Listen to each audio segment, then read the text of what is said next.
All right, let's talk about charts. I love charts. I know some of you guys much prefer written instructions, so I'm going to make my case for chart reading here. First of all, charts are a graphic representation of what you're going to be knitting. So you actually have like a visual picture of what your knitting should look like. I find that very handy because when you're using written instructions, you're kind of flying blind a little bit. You're not exactly sure what it is you're supposed to be making. The other thing is your chart shows everything that you're doing in context. So you see the context of what you're knitting, and what happens is that means if you're making a mistake or if you're getting off track, you're going to find that out way quicker. And then when you do have to fix that mistake, it's going to be a lot easier to understand what you're supposed to do to fix it. Also, the nice thing is when you start working a lot with charts, you get to understand the various symbols and what the symbols mean, especially if you knit a lot of patterns from the same designers or the same brands. And your learning curve just gets smaller and smaller. So eventually you get to the point where you can look at a chart and know pretty much right away what you're supposed to do without having to even look at the legend sometimes.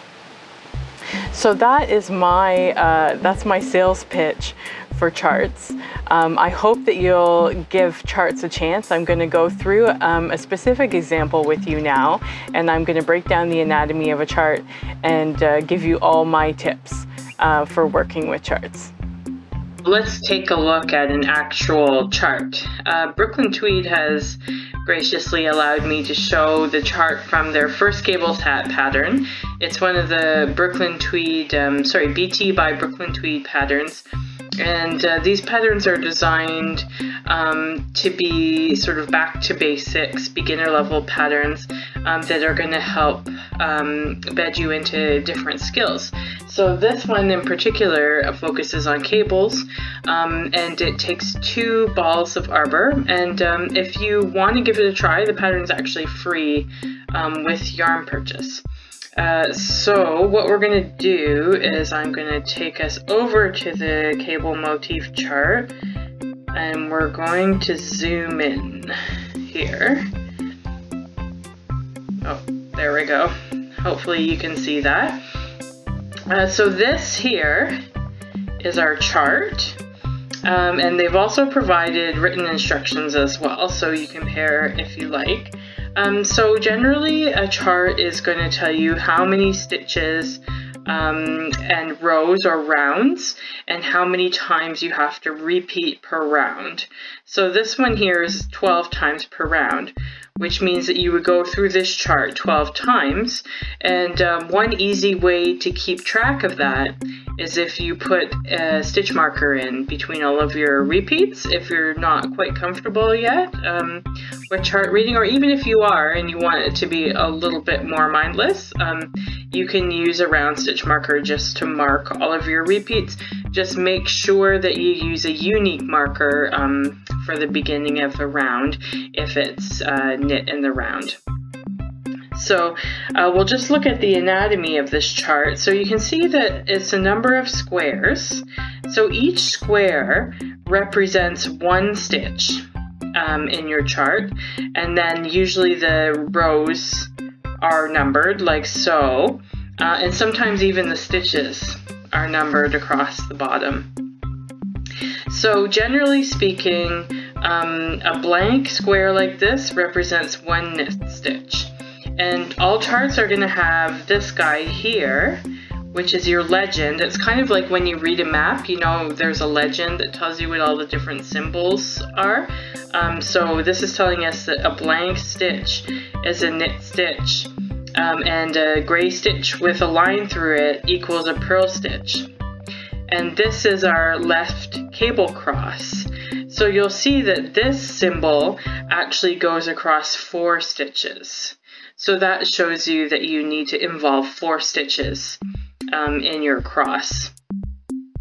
So generally we start the first row reading from right to left.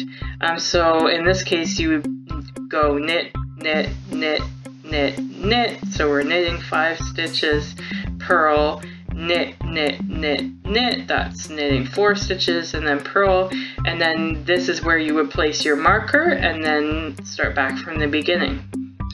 Because this chart is in the round, see how there's these arrows here?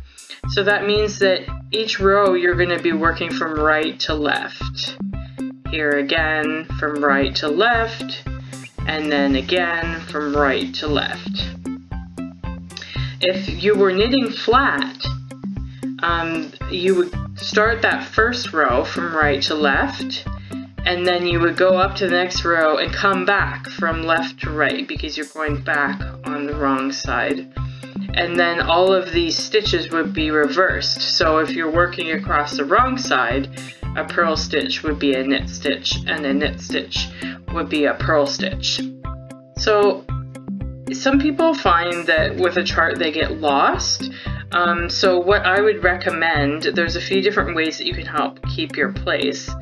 I like to put just a sticky note right above, like a post-it right above the row I'm working. So if I'm working row 1, I'll put it just above row 1, kind of blanking out the second row and above.